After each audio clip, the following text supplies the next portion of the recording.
तो उसके पीछे पूरी की पूरी एक थॉट प्रोसेस होती है। उसको आप कह सकते हो वो एक हिडन कोड है जिसको आपको सॉल्व करना है, एक पहेली के जैसा होता है वो। उसमें यही क्यों लिखा गया मिरेकल्स के एंड में कि learn from everyone, follow no one. Because अगर मैं कहता हूं किसी को भी फॉलो मत करो तो इसका मतलब क्या है? हाँ, आदमी खुले सांड के जैसा हो जाएगा। जो मन कर रहा है वो करो, जहां जाना है जाओ, मुझे क्या फर्क पड़ता है। एक बच्चा है, उसको बोल दिया जाए फॉलो नो वन, तो वो क्या करेगा? कुछ भी उल्टे सीधे काम करेगा, पढ़ाई नहीं करेगा, कुछ भी नहीं करेगा। तो ये क्या है? बच्चों जैसी सोच है, फॉलो नो वन। इसके साथ में अगर जुड़ जाए लर्न फ्रॉम एवरीवन, ये क्या है? ये मैच्योर सोच है। ये आपको स्ट्रांग बना देगी, ये आपका बेस बनेगा। मतलब कुछ लोगों से नहीं सीखना, सबसे सीखना है। सबसे मतलब सबसे। तो इसका मतलब आप 24 घंटे सीख रहे हो, हर सिचुएशन से कुछ ना कुछ सीख रहे हो। तो उससे क्या होगा? आप पूरी तरह से एक्टिव रहोगे। आलस जो है वो आपको छू भी नहीं पाएगा। आपका माइंड पूरी तरह से अलर्ट रहेगा।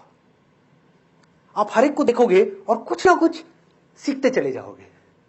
जो सक्सेसफुल इंसान है उससे भी, और जो सक्सेसफुल नहीं हो पा रहा उससे भी। उसकी सोच से कुछ सीखोगे, उसके एक्शन से कुछ सीखोगे।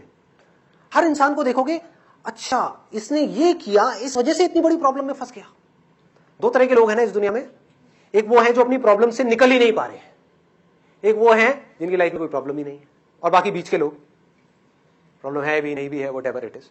तो आप हर तरह के लोगों से सीख रहे हो कि जो इंसान एक प्रॉब्लम में जाकर के फंस जाता है और निकल नहीं पाता है, एक तरह की सोच बना ली, एक बिलीफ बना लिया, 20 साल हो गए, 30 साल हो गए, 50 साल हो गए, छोड़ ही नहीं पा रहा उस बिलीफ को, उसी में अटका पड़ा है। समझ पा रहे हो? वो बिलीफ कुछ भी हो सकता है कि इस देश का कुछ नहीं हो सकता, सब चोर है, सब करप्ट है, कोई कुछ नहीं करता, सब सेल्फिश है। अरे तो भाई तू क्यों नहीं करता? पूछो उससे। सब तू भी तो आ गया, तू क्यों नहीं करता? क्यों अपनी उंगली उधर कर रहा है? लेकिन उन्होंने अपना एक बिलीव बना लिया है। अब वो उसके बाहर चीजों को दिख ही नहीं पा रहे, समझ ही नहीं पा रहे। और ऐसे लोगों को भी नहीं देख सकते जो जेन्युइनली कुछ कर रहे होंगे, तो उनके खुद के करने का तो सवाल ही नहीं उठता। ऐसे ही किसी ने अपना बिलीव बना लिया कि भाई बिजनेस करना तो बड़ा मुश्किल है। एक बार कभी 20 साल पहले ट्राई किया था बिजनेस करने का, फेल हो गए।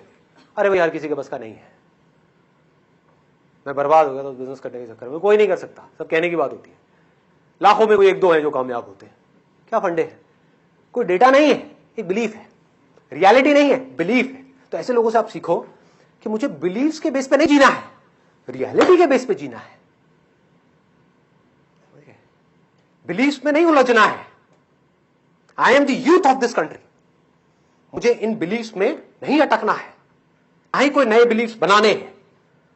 और अगर बिलीव्स बनाने ही है तो प्लीज पॉजिटिव बनाने हैं। बेस्ट सिनेरियो क्या है? आप कोई बिलीव्स ही मत बनाओ, रियलिटी को एज इट इज देखो, हर सिचुएशन को एज इट इज देखो, सीखते चले जाओ, समझते चले जाओ, उसके अकॉर्डिंग एक्ट करते चले जाओ। You will be hyper active all the day. आप बच्चों से सीख रहे होगे, बड़ों से सीख रहे हो, सोचो कितना मजा आएगा ऐसे जीने में। और मैं कोई थ्योरेटिकल बात नहीं कर रहा, मैं अपने एक्सपीरियंस के बेस पे बोल रहा हूं। You are going to be hyper active all the time.